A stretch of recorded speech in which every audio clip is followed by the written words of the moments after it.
ओम श्री हनुमते नमः। श्री हनुमान एस्ट्रोलॉजी। प्रिय मित्रों नमस्कार। आज आपको जानकारी देंगे, आपको बताएंगे ग्रह राज सूर्य राशि परिवर्तन के बारे में। सूर्य को ग्रहों का राजा कहते हैं क्योंकि सूर्य आपकी आत्मा का कारक है और सूर्य को हमारी काल पुरुष की कुंडली में पिता कहा गया है। पिता से संबंध है, आत्मा का कारक है, पूर्व दिशा का स्वामी है, अग्नि तत्व है। सूर्य सभी को प्रकाश देता है, आपको तेज ओजस्विता, आपको शक्ति प्रदान करता है, आपकी हड्डियां मजबूत करता है। सूर्य ना हो तो सब कुछ अंधकार में हो जाए, पूरी सृष्टि अंधकार में हो जाए। तो इसलिए सूर्य को ग्रहों का राजा कहते हैं। अगर आपकी जन्म कुंडली के अंदर सूर्य की स्थिति शुभ है, आपके पक्ष में है, तो जातक सूर्य की दशा अंतरदशा में सूर्य के समान ही चमकता है। उसको यश, मान, कीर्ति, देश विदेश में ख्याति प्राप्त, तेज ओजस्विता जातक की बहुत बढ़ती है। उसके नाम का डंका चारों ओर बजता है। बड़े बड़े उच्च पदों की प्राप्ति होती है, खास तौर से राज्य पद, सरकारी नौकरियों में जातक बहुत ऊपर जाता है। अशुभ स्थिति होने पर, बहुत प्रयत्न, बहुत संघर्ष करने पर भी जातक समय समय पर उसको अपयश का भागीदार बनना पड़ता है, अपमानित होना पड़ता है, उतना सम्मान उसको नहीं मिल पाता। और मित्रों, यह जो राशि परिवर्तन है 15 जून को होने जा रहा है। अब तक सूर्य अपनी शत्रु वृषभ राशि में संचार कर रहे थे, लेकिन अब 15 जून दोपहर 12:03 पर मित्र मिथुन राशि में प्रवेश करेंगे। और इनके प्रवेश का, राशि परिवर्तन का तुला राशि वाले जातकों के ऊपर क्या शुभाशुभ प्रभाव घटित होगा, इसकी जानकारी देंगे। इस वीडियो में लेकर चलेंगे हम तुला राशि। और मित्रों, यह फलादेश चंद्र राशि पर आधारित है। चंद्र राशि नहीं मालूम है तो अपने पर्सनल नाम से देख लीजिए। चैनल पर नए हैं तो इसको सब्सक्राइब करें, बेल आइकन बटन दबाएं। आपसे विनती है, वीडियो अच्छी लगे तो कमेंट बॉक्स में जाएं, लिखें जय श्री राम, जय श्री हनुमान। चलिए बात कर लेते हैं तुला राशि। यहाँ पर जो ट्रांजिट हुआ आपके भाग्य स्थान नवम स्थान में हुआ है, यह बहुत शुभ स्थिति इसको नहीं कह सकते। एक सलाह आपके लिए यहाँ पर जरूरी बनती है, क्योंकि सूर्य को पिता कहा गया है और यह जो ट्रांजिट कर रहे हैं नवम भाव में यानी भाग्य भाव में, इसको पिता का भाव भी कहते हैं। नवम भाव से भी पिता का विचार होता है और कुछ हमारे जो प्राचार्य हैं, कुछ दशम भाव से भी, यानी जो करियर का हाउस होता है वहाँ से भी उसका। तो यहाँ पर एक चीज़ में सावधानी आपको जरूर बरतनी है, आप अपने पिताजी के स्वास्थ्य का ध्यान रखें और उनसे कोई मतभेद, डिफरेंसेस उत्पन्न मत होने दो, नहीं तो आपको नुकसान होने की संभावना रहेगी। अपने पिताजी का सम्मान करें, उनकी सेवा करें, उनका आशीर्वाद बनाए रखें। पिता की तरफ से कोई लॉस, कोई नुकसान यहाँ पर हो सकता है, उनकी हेल्थ डिस्टर्ब हो सकती है, आपको तरक्की उन्नति में कोई बाधाएं आपको क्रिएट हो सकती हैं, आपका नाम खराब हो सकता है। विदेशों की यात्राएं करते हैं तो प्रॉब्लम क्रिएट हो सकती है। लंबी दूरी की यात्राएं आप करते हैं, वहाँ से प्रॉब्लम आपकी खराब हो सकती है। किसी बात पर आपको अपमानित होना पड़ सकता है, नाम खराब हो सकता है, या उसमें कोई व्यवधान, डिस्टर्बेंसेस, तो तकलीफें देखने को मिल सकती हैं। विदेशों की यात्राओं में कोई व्यवधान आपको आ सकते हैं, थोड़ा सावधानी बरतें। आध्यात्मिकता के भाव में कमी आएगी, लेकिन जो जैसा है, जिस भगवान इष्ट का आप ध्यान करते हैं, पूजा पाठ करते हैं, निरंतर कॉन्सेंट्रेशन से करते रहिए, क्योंकि यह समय अस्थायी नहीं है। सूर्य जब राशि परिवर्तन करते हैं तो शुरू के 10 दिन ज़्यादा इफेक्टिव रहते हैं, ज़्यादा प्रभावित आपको करते हैं। उसके बाद स्थिति धीरे धीरे सामान्य होनी शुरू हो जाती है।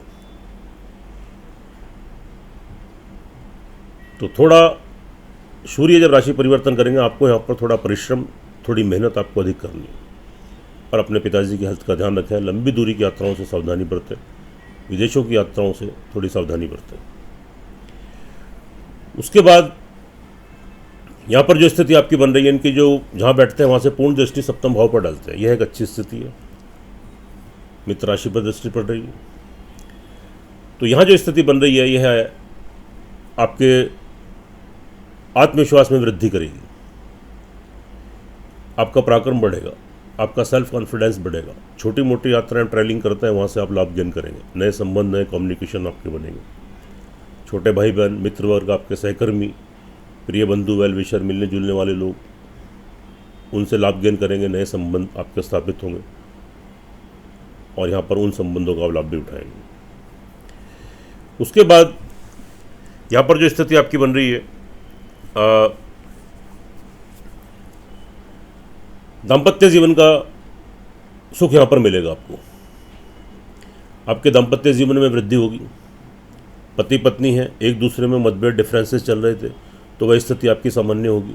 एक दूसरे की हेल्थ को लेकर चिंतित थे, परेशान थे, उस परेशानी से बाहर आएंगे। संबंधों पर गाढ़ता आएगी, मजबूती आएगी, एक दूसरे का लाभ सहयोग मिलेगा। अविवाहित है, विवाह शादी नहीं बनने जा रही, विवाह शादी को लेकर प्रयासरत हैं तो प्रयास कीजिए, निश्चित रूप से सफलता मिलेगी। नए प्रेम संबंध स्थापित हो सकते हैं। पहले से प्रेम संबंध चल रहे हैं, विवाह शादी में बदल सकते हैं। बिजनेसमैन है, व्यवसायी है, पार्टनरशिप में कोई कार्य करना चाहते हैं तो कीजिए, लेकिन जल्दबाजी में कोई निर्णय मत लीजिए। यहाँ भी आपको सक्सेस मिलने की पूरी संभावना है। उसके बाद जो स्थिति यहाँ पर बन रही है, लाभ की दृष्टि से बहुत अच्छी स्थिति है। अचानक से बड़े धन की प्राप्ति आपको हो सकती है। जहाँ से आपका पैसा आता है, धन आता है, सोर्स ऑफ इनकम आपकी बनी हुई है, उसमें कोई व्यवधान आ रहे थे, कोई रुकावटें आ रही थी, वो दूर होंगी। सुचारू रूप से धन का आगमन स्टार्ट होगा। बड़े धन की बीच में प्राप्ति होगी। बड़े भाई बहन, मित्र वर्ग जो आपके हैं एज में खास तौर से आपसे बड़े, उनके बीच में इंपॉर्टेंस, आपकी अहमियत बढ़ेगी। नए कम्युनिकेशन, नए संबंध बनेंगे और उनसे आप फाइनेंशियल लाभ गेन यहाँ पर कर सकते हैं। अच्छी स्थिति है, शुभ स्थिति है। लेकिन थोड़ा सा यहाँ पर आपको ध्यान देने की ज़रूरत है। फैमिली में, परिवार में कुछ मतभेद को, टकराव की स्थिति उत्पन्न हो सकती है। कोई वाद विवाद की स्थिति उत्पन्न हो सकती है, ऐसी स्थिति से बचें। कोई आगामी भविष्य के लिए कोई इन्वेस्टमेंट करना है, वहाँ से बचें। कोई पैतृक संपत्ति को लेकर वाद विवाद आपका हो सकता है, या पैतृक संपत्ति को लेकर कोई नुकसान भी हो सकता है, और आपके बैंक बैलेंस, जमा धनकोष में कोई कमी आ सकती है। तो अगर परिवार के बीच में कोई वाद विवाद या मतभेद की स्थिति आपकी उत्पन्न हो तो आप अपने क्रोध और उत्तेजना से बचें। खास तौर से अपनी वाणी के ऊपर कंट्रोल करें, नहीं तो आपका माहौल बिगड़ सकता है, जिससे आगामी आपको परिवार के बीच में आपको तकलीफ सहनी पड़े और आपको अपमानित होना पड़े, आपकी इंपॉर्टेंस खराब हो। थोड़ा ध्यान दीजिए, थोड़े उपाय कीजिए, अंत में आपको बताएंगे। उसके बाद यहाँ पर थोड़ा सा करियर से रिलेटेड थोड़े संघर्ष की स्थिति यहाँ पर बन रही है। थोड़ी मेहनत, संघर्ष आपको अधिक करना पड़ेगा, लेकिन उतने शुभ फलों की प्राप्ति भी आपको होगी। फिलहाल कोई बड़ा परिवर्तन मत करें। नौकरी में परिवर्तन या कार्य, व्यवसाय, बिजनेस में कोई बड़ा परिवर्तन मत करें, कोई बड़ा इन्वेस्टमेंट मत करें, या कोई नौकरी को लेकर बड़ा रिस्क मत उठाएं। जो जैसा है उसको फिलहाल यथावत वैसे ही रहने दें।